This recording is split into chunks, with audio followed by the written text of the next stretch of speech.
Muy buenos días. Hoy iniciamos otra jornada en este podcast de educación financiera que gracias a la Facultad de Posgrado y la Universidad de Espíritu Santo en conjunto con la Casa de Valores Futuro hemos iniciado con esta dura labor de educar financieramente a nuestra población. Y el día de hoy contamos con una experta en el sector tributario. Ella es Yajaira Alvarado.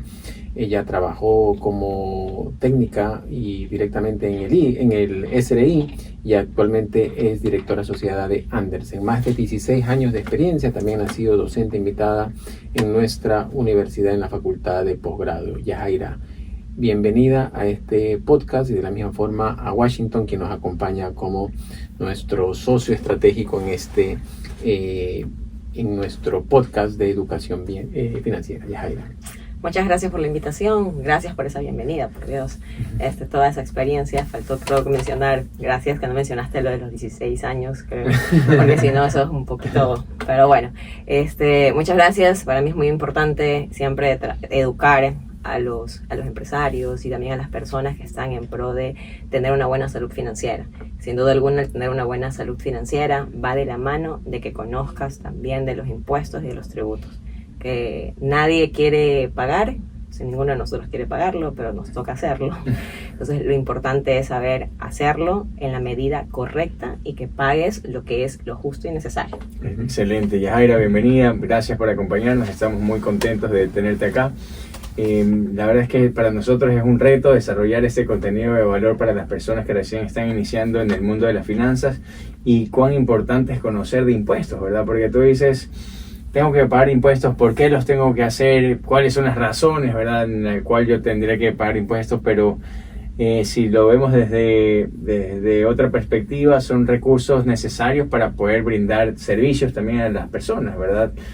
¿Qué nos podrías decir en poquísimas palabras esto de los impuestos? ¿Es importante, no es importante para las personas, para el gobierno? ¿Cómo lo ves tú en sencillas palabras? El impuestos es sumamente importante, el conocerlo ya no es tanto una obligación, porque todos como contribuyentes en un país estamos obligados a conocer de ellos. Más allá de obligados, yo creería que es una forma en que tú tomes las riendas de tus finanzas, porque si no estás enterado de lo que tienes que hacer en temas tributarios, al final te va a terminar afectando, porque no vas a poder tomar decisiones adecuadas y correctas que permitan disminuir el pago del impuesto en la medida de lo necesario, ¿verdad? Nuevamente, siempre tienes que pagar lo que corresponde, pero no más allá de ello. Y para eso es importante conocer probablemente beneficios que la misma norma te los da. Entonces, si no conoces los beneficios, vas a pagar más de lo justo y lo debido. Jairo, ahora vámonos un poquito a la práctica y la realidad, ¿verdad? Tenemos muchas personas que están en relación de dependencia, que tienen familias, que invierten en educación, que llevan su vida normal. Y por otro lado, tienen ese deseo de emprender en un negocio, ¿verdad? Entonces, claro, el conocimiento desde una persona en relación de dependencia es totalmente diferente de impuestos con respecto a cuando quieres emprender. ¿Qué es lo que tiene que saber un emprendedor que está en una situación similar a la que he descrito para decir, a ver, tengo que considerar los impuestos de tal forma que al final del ejercicio no resulte que tengo que pagar todo y no me quede con nada? Ya, de acuerdo. Esa es una muy buena pregunta. Sí, total. ¿Por qué? Es bastante común que una persona que está acostumbrada a estar en el mundo corporativo y que tiene bajo relación de dependencia, tienes limitadas las obligaciones tributarias. ¿Y a qué me refiero con limitadas? Porque quien al final termina pagando los impuestos es el empleador. Tú tan solo te limitas a que te descuenten de tu rol, nada más. Pero cuando ya decides emprender, entonces ahí viene la duda de, bueno, ¿cómo lo hago? ¿Cómo tengo que hacerlo? Y principalmente tienen dudas de, ¿me conviene hacerlo a título personal o me conviene quizás abrir una compañía y esa compañía quizás me resulta más rentable de hacerlo de esa manera?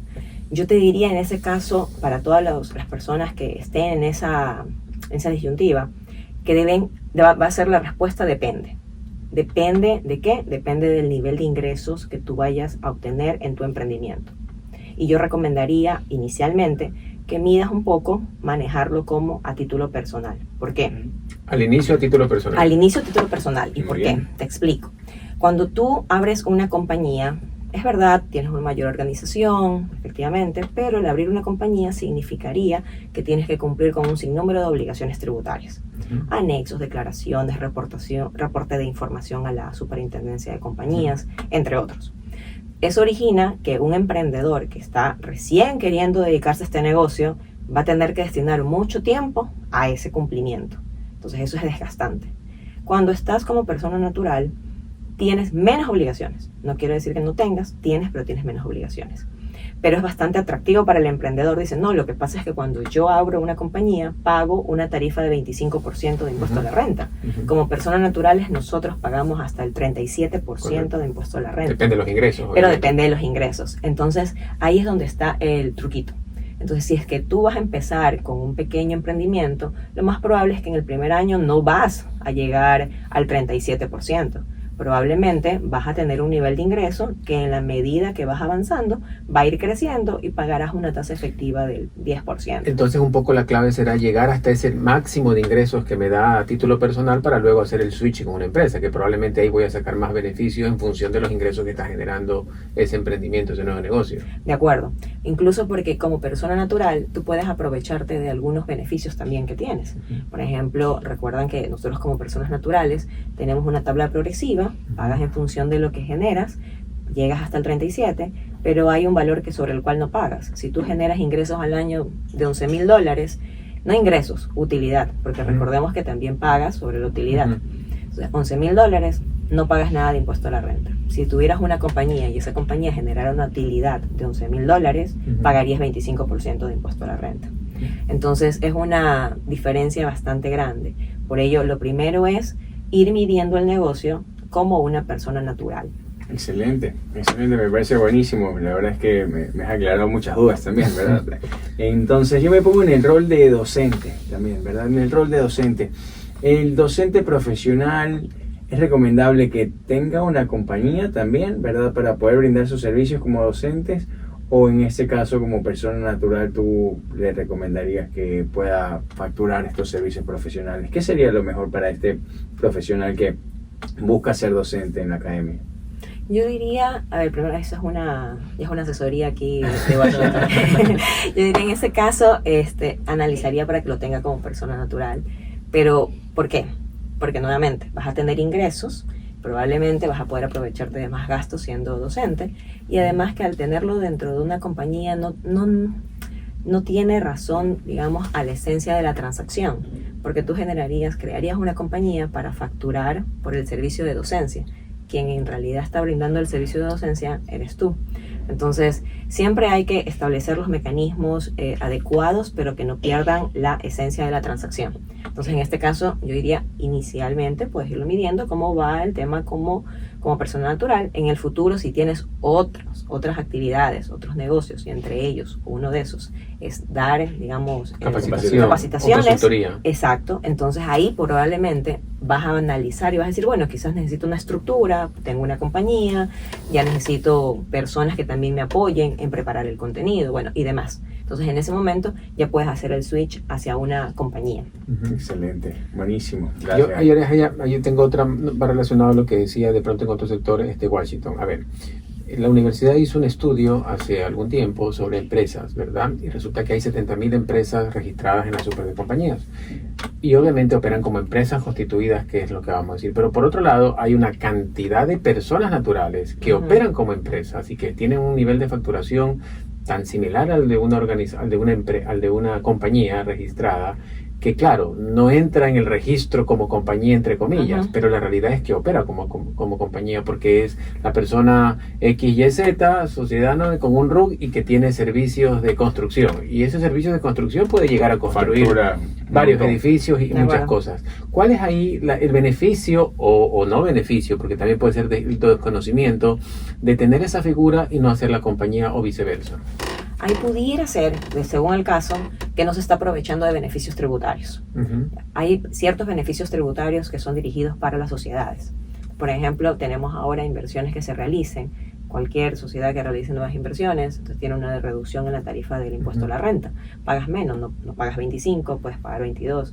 Bueno, y dependiendo del tipo de inversión, pudieras pagar hasta menos. Entonces, puede ser que estas personas que han iniciado como personas naturales, su actividad llegue a un nivel en el cual comienzan a generar muchos ingresos y ya deberían hacer ese análisis para saltar el switch hacia las compañías. O sea, que es conveniente hacer el switch a compañías, porque si no estarían pagando más, su carga tributaria sería mayor si no lo son. Podría ser mayor si es que no lo hacen. Además, que también por salud financiera, porque todos conocemos que como una persona natural tú tienes, bueno, un sinnúmero de cosas que manejar, y el llevar un control para esas personas naturales es más difícil que llevar un control para una compañía.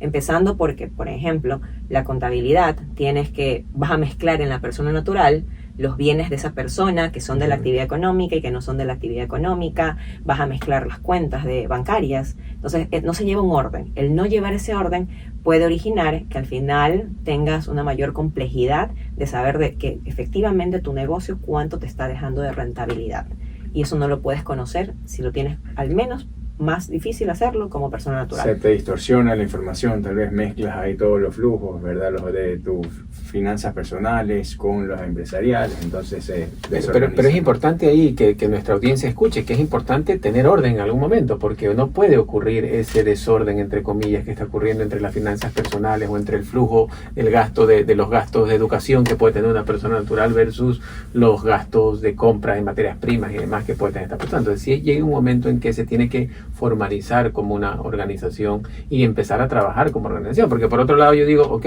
el negocio va muy bien y tiene oportunidad de crecimiento y algo, o de una opción de que pueda vender su negocio. Bueno, ¿y ahí quién lo vende? Lo vende la persona natural, no tiene una compañía, probablemente el inversionista va a decir, no está tan formal eso, mejor no me meto ahí, a pesar de que el negocio sea bueno. Sí, y yo agregaría ahí que no solamente es, a ver, definitivamente cuando ya vas creciendo tienes que comenzar a tener un orden, pero yo agregaría que desde el inicio, desde que tú empiezas a ser emprendedor, tienes que ya comenzar a tener un orden mínimo, pero al menos un orden, para que vaya abriendo ese camino hasta que ya llegues a hacer el switch para pasar a ser una sociedad. Entonces en ese momento tengas claramente identificado cuáles son, digamos, todos tus activos, y que si aparece algún inversionista, como lo mencionas, definitivamente le va a dar más certeza a ese inversionista, poder comprar quizás esa compañía, si tienes, obviamente, toda una estructura bien armada, que de venir a comprarle el negocio directamente a una persona natural. Correcto. Entonces es más complicado.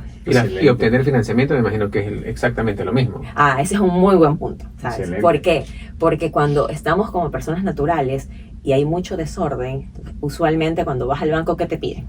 Te piden tus estados financieros. Entonces, y tus estados financieros, si eres una persona natural, te dicen, presenta tu declaración del impuesto a la renta. Correcto. Y como no tienes un orden, y como muchas personas desconocen el tema tributario, y como están todavía muy informales, probablemente, entonces lo que hacen es mostrar para ellos, por temas tributarios, quieren mostrar la menor cantidad de utilidad. Correcto. Entonces ellos dicen, ok, tengo tantos de ingresos, incremento los gastos, y hacen, algunas prácticas que no son del todo correctas, pero cuando van al banco, les juegan en contra, exacto, Claro que sí. Les juegan en contra. Su no capacidad tienen, de deuda no es alta. Total, entonces no tienes cómo endeudarte. Entonces eso es sumamente importante. Cuando lo tienes en una compañía, si bien pueden darse esas prácticas, es un poco más difícil. Tienes más rastreo de todos los activos, entonces es un poco más complicado. Ya, era una pregunta adicional. En este caso, pagar impuestos es un desembolso de dinero, ¿verdad? ¿Existe la forma de que la gente pague en exceso esos impuestos? O sea, o en efecto, si pagué en exceso, ¿me lo devuelven o no me lo devuelven? Puede darse el caso de que pagues en exceso. Puede, por ejemplo, ahora justamente en estos días se ha publicado una resolución en la que el SRI emite nuevos porcentajes de retención. Entonces, por ejemplo, puede ser que ahora un profesional todos los profesionales van a estar sujetos a una retención del 10%. Antes habían ciertos matices para que pueda ser una retención diferente, pero en todo caso ahora es el 10%. Eso puede originar que tú como profesional que facturas quizás docencia o capacitaciones, asesorías, al final del año tengas un impuesto de, no sé, pagar de 10,000, pero resulta que te retuvieron a ti 20,000. Por tanto, has pagado de más. Puedes ir a la administración tributaria y decirle, señores, devuélvanme ese valor, y la administración tributaria te lo devuelve. Te devuelve, obviamente, previo a la devolución, hay un proceso de revisión. Por eso es importante tener todo en orden y controlado. Excelente. Solicitas la devolución, te devuelven y no hay problema con ello, solamente estar preparado y hacerlo bien. Eso es un buen dato, ¿no? Porque la gente tal vez piensa que si ya pagué los impuestos no hay forma de recuperarlo. Es más, el IVA se lo devuelve y si uno está ordenado y tendría la opción de pedir devolución del IVA, ¿verdad? Siempre que aplique. Por ejemplo, Claro. Es verdad, el IVA se devuelve, pero hay ciertos casos. Correcto. O sea, no es que todo el impuesto que tú pagas vas a solicitar que te lo devuelva, obviamente, porque si no, no sería un impuesto, terminaría siendo simplemente flujo para el Estado. Pero en la medida de lo que es correcto, el impuesto, si hay un valor en demasía, como el ejemplo que te planteaba, ese valor te lo devuelve la administración tributaria. Y el caso que planteas del IVA, sí, hay algunas condiciones para poder tener derecho a esa devolución. Correcto. Por ejemplo, ¿quiénes tienen derecho a la devolución? Las personas de la tercera edad, las personas que tienen alguna discapacidad. Correcto. O sea, ellos tienen derecho a solicitar la devolución del IVA. Perfecto. Y también para el caso de empresas Ujú. y de empresarios, emprendedores, también aquellos que son exportadores. Correcto. Entonces, ellos también tienen derecho a que les devuelvan el IVA. Entonces, si tú exportas bienes, servicios, vas a originar una devolución. Ya, ahora me voy a poner desde el punto de vista del empresario, ya no del pequeño, del mediano, o del mediano ya que quiere ser un poquito más grande. Entonces, siempre hay esa verbalización del empresario y dice, es que la carga tributaria es muy grande, es que la carga tributaria no me permite, es que tengo que pagar. O sea, hay una responsabilidad que decimos que hay que pagar porque es parte de la responsabilidad de todo ciudadano y de todo empresario, y eso es parte del flujo del Estado y demás. Pero, ¿qué tan cierto es que la carga tributaria en el Ecuador es alta si la comparamos con otros países o bajo un contexto que nos podamos comparar? Bueno, la presión fiscal del Ecuador comparada con otros países, si solamente consideras como presión fiscal, el impuesto a la renta termina estando por debajo seguramente de la media. Sin embargo, recordemos que como empresarios, no solamente hablas del impuesto a la renta que pagas. Uh-huh. Aquí en Ecuador tenemos la participación a trabajadores, Claro, que es el 15%. que es el 15%, ¿no? Que es otro impuesto, dicen los que empresarios. es otro impuesto, tú lo ves. O sea, Uh-huh. digamos que los empresarios, para todos los empresarios dicen, bueno, yo tengo que pagarle al trabajador de mis utilidades. Uh-huh. Entonces, termina siendo un impuesto más. Uh-huh.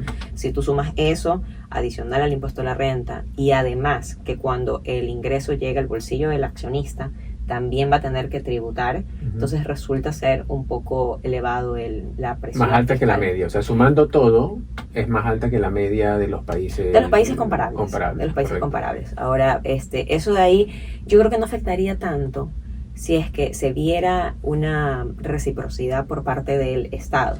Creo que todos, bueno, a nadie le gusta pagar impuestos, pero si es que tú ves que tienes educación, salud, tienes buenas carreteras, tienes Uh-huh. servicios básicos, entonces todas las personas vamos a estar más prestos a Uh-huh. que, bueno, ok, pago impuestos, pero lo recibo, Que se vea reflejado, ¿no? tengo una retribución por parte del Estado en todos estos beneficios y servicios que me dan.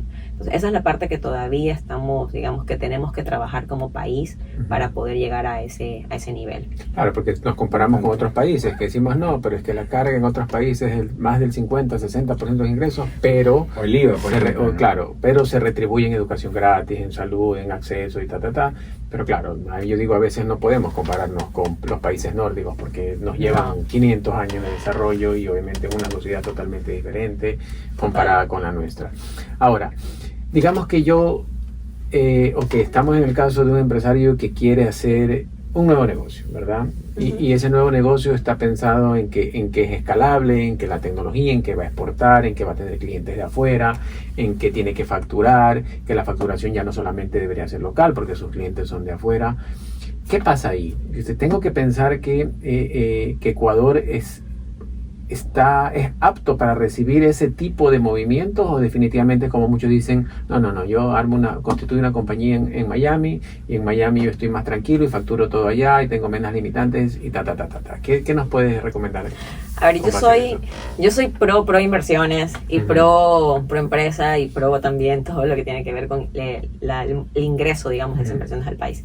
Así es que yo recomiendo que, obviamente, si una persona está emprendiendo en el país y va a buscar exportar bienes, por ejemplo, hay muchos pequeños emprendedores en otras provincias que tienen exportaciones de bienes a China, están exportando productos nuevos. Entonces, para mí, lo ideal sería que eso constituya una compañía en el Ecuador y que eso que tú mencionas de constituir compañías en el exterior como Switch, que algunas personas lo hacen, yo me inclino a apostar por lo local. Ahora, claro está que de la mano tiene que venir también una seguridad jurídica para los contribuyentes. Entonces, lo que tú comentas de que, ok, la constituyo, pero resulta que me vienen y me cargan una serie de cosas. Entonces, eso es un poquito, digamos, lo que va en contra. Yo creo que bien llevada ese emprendimiento, puedes hacerlo escalable y al final se va a retribuir el hecho de que lo tengas acá. Además que tienes beneficios tributarios. O sea, sí hay beneficios tributarios. Tienes disminución de tarifa de impuesto a la renta. Para el caso de los exportadores que comentábamos hace un momento, tienes una devolución del IVA. Es decir, no te ves afectado por ese costo que está relacionado con lo que vas a exportar. Tienes muchos beneficios tributarios que pueden ser aprovechados. La parte que no es tan buena, pero de eso no te vas a poder escapar, es la parte laboral. Entonces, ese es creo que también una de las deudas que tenemos como país, el que hay muchos derechos que han sido adquiridos por los trabajadores, que no está mal, pero creo que hasta cierto punto hay que ver cómo eso afecta a la parte económica. De acuerdo. Se vuelve muy rígido, tal vez. Se vuelve muy rígido y es muy costoso. Es muy costoso. Y son probablemente derechos adquiridos para una realidad totalmente diferente a la que tenemos actualmente, ¿no? Total. Yajaira, ¿qué 3 consejos que les podrías dar a nuestra audiencia en estos temas tributarios? ¿Qué les dirías? 3 cositas que ellos se deben de llevar. 3 cositas. Primero, que tienen que estar al pendiente del tema tributario, que aprovechen todo lo que más puedan de los beneficios tributarios. Para ello van a tener que asesorarse y estar al día. Conocer lo básico. Y si no están en la posición de conocer lo básico, entonces coger y acceder a una asesoría que les permita a ellos poder aprovecharse de esos beneficios que están en la norma, pero porque por desconocimiento no los aplican. Lo segundo, llevar un buen control, un buen orden. Cuando recién empiezas es indispensable. Si no tienes un orden, te va a pasar factura en el futuro cuando te vengan a fiscalizar, cuando te vengan a revisar. Bueno, y finalmente que vean obviamente esto de los impuestos no solamente como una obligación, que lo mencionaba al inicio, sino como algo necesario para que puedan tomar decisiones más inteligenciadas con toda la información, que puedan ser decisiones más sabias, que les permitan invertir de mejor manera todos sus recursos. Me parece perfecto, y yo creo que para entrar en la recta final, mi estimada Yajaira, algo relacionado tal vez hacia los inversionistas. Si yo soy un inversionista, ¿cuáles son los impuestos que yo voy a incurrir? Conozco sobre el impuesto al rendimiento financiero. Si es que yo compro acciones, ¿qué tipo de impuestos tendría que yo considerar antes de tomar una decisión de inversión? Ya, ahí es importante. Por ejemplo, mira lo que es el desconocimiento. Cuando eres inversionista, empezando por el pequeño inversionista, el que realiza una inversión tan solo como un certificado de depósito a plazo. Si yo tengo dinero y yo quiero invertir ese dinero, yo tengo que saber que al menos si lo invierto para poder recibir el 100% del rendimiento, esa inversión debería realizarse en un plazo no menor a 180 días. Si tú lo haces en un plazo menor porque tú dices, no, yo prefiero tener seguridad y recibir mes a mes ese rendimiento y adicional liquidar mi inversión mensualmente, eso va a originar que del 100% del rendimiento vas a recibir un 98%, porque ese rendimiento está sujeto al pago de impuesto a la renta. Pero si lo haces en un plazo superior a 180 días, está exento, por tanto, va a ser 100% para ti el rendimiento. Esas pequeñas cositas son importantes conocer al momento de poder realizar una inversión. Y es justamente el mensaje que nos deja Yajaira: orden, conocimiento y obviamente tener la sensatez de que hay que pagar impuestos por el bien del país y que es una responsabilidad. Yajaira, queremos agradecer mucho por su participación, por todo lo que nos ha dicho, de la misma forma a Washington y a la Casa de Valores Futuro, que gracias a este espacio pues podemos abordar muchos temas relevantes para nuestra audiencia y nuestro país. Muchísimas gracias, Yajaira. No, muchas gracias a ustedes por la invitación.